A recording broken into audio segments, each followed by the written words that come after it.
Le président de la République démocratique du Congo, Félix-Antoine Tshisekedi Tshilombo, a réaffirmé son soutien total à l'initiative de médiation du président angolais João Lourenço. Ces derniers assurent également la présidence en exercice de l'Union africaine. Face à la recrudescence des violences dans l'est du pays, le chef de l'État congolais exige cessez-le-feu immédiat et inconditionnel. Il a réitéré cette position à l'issue d'un échange direct avec son homologue angolais. Chers téléspectateurs de partout à travers les 4 coins de la RDC et de partout à travers le monde, je vous propose de suivre Patrick Mouyaya, le porte-parole du gouvernement, qui revient sur ces faits. Lorsque nous attirons votre attention de manière régulière sur la propagation de fake news et de la désinformation qu'on appelle poison rwandais, vous avez là un bel exemple. Je crois que le président de la République s'est rendu à Luanda le 4 janvier dernier. Nous y sommes retournés aujourd'hui 4 jours plus tard. Et chaque fois que le président de la République est parti, il y a eu une communication de la présidence angolaise et de la présidence congolaise. Je pense qu'aujourd'hui, il y a une communication qui est très claire. Le président Lourenço, qui est président en exercice de l'Union africaine, c'est en cette qualité qu'il a invité le président de la République pour discuter. Vous aviez suivi que le président de la République parlait des propositions qui lui ont été faites par rapport à la situation sécuritaire.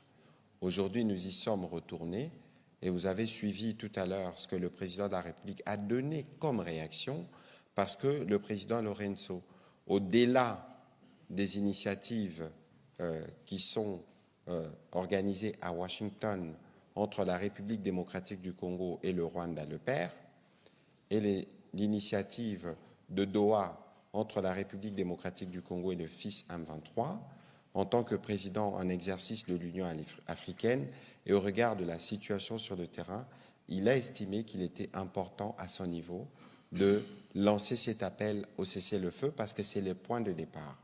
Que ce soit Doha, que ce soit Washington, c'est une exigence qui malheureusement, dans les faits, n'est pas respectée. Nous connaissons les méthodes du père, nous connaissons les méthodes du fils, nous avons l'exemple d'Ouvira.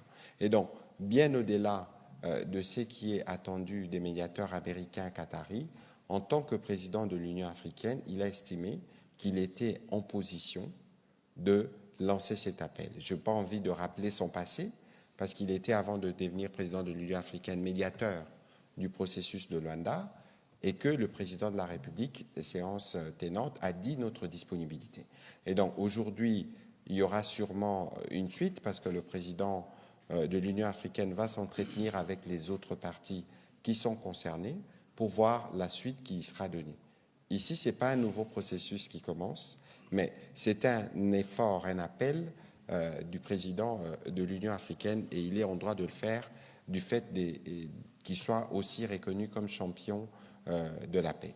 Ensuite, pour revenir sur la question du dialogue, d'abord, ce qu'il faut savoir, c'est que le président de la République a déjà donné son accord. Sinon, on ne disposerait pas aujourd'hui d'une feuille de route. Nous avons une feuille de route qui a été conjointement établie par les équipes SSC-SENCO avec les équipes des églises portées par l'évêque Eji Bayamapia, et ils ont eu l'occasion de travailler avec le cabinet du président de la République. Il existe une feuille de route, mais que par la suite, il y a une question des séquençages. Parce que, qu'on ne nous trompe pas, peut-être que vous pouvez avoir la réponse à la question. Est-ce que si le dialogue se tient aujourd'hui, nous sommes jeudi, est-ce que demain, vendredi, le Rwanda arrête ses actions hostiles qui durent 30 ans dans notre pays? Parce que puisqu'on parle de dialogue, on peut considérer que Washington, c'est aussi un dialogue avec un médiateur américain. Vous avez vu la réalité qui a suivi sur le terrain. À Doha, c'est aussi un dialogue avec le médiateur qatari. Vous voyez ce qui se passe sur le terrain. Mais alors, est-ce que si nous nous réunissons dans le cadre de ces dialogues, est-ce que la réalité sur le terrain changera le lendemain? C'est une question. je dois rappeler ici que l'origine de la crise est sécuritaire. La crise que nous connaissons, c'est une crise qui est due à l'agression rwandaise. Nous n'avons pas de crise politique en République démocratique du Congo, encore moins de crise de légitimité parce que le président a été élu à 73%. C'était un plébiscite. Et donc, il faut que cela soit bien clair. Et je vais terminer sur ce sujet en disant, comme j'aime à le dire, aller au dialogue, en Afrique, ça signifie laver les linges sales en famille, si je peux me permettre la formule. Mais les linges sales, on les sort. Et donc, nous irons dans un dialogue entre Congolais, mais avant d'y arriver, nous tous, nous savons plus ou moins c'est quoi le problème. Mais vous allez observer avec moi qu'il y a certains qui réclament à corps et à cri ces dialogues, qui ne sont pas en mesure de nommer le mal qui est connu. Le mal qui est reconnu mondialement, parce qu'il y a encore le rapport du groupe d'experts qui venait de sortir, qui détaille de la manière dont l'armée rwandaise, vous avez suivi ce qu'en avait dit l'ambassadeur américain aux Nations Unies, opère. Alors dites-moi, parce que nous voulons être patriotiquement congolais. Est-ce que vous pouvez être patriotiquement congolais et ne pas être en mesure de dénoncer le mal? Parce qu'on n'a pas besoin d'abord d'aller au dialogue pour reconnaître le mal qui se passe sur le terrain. Vous voyez tous les drames. En quelques jours, 10 000 personnes décédées à Goma.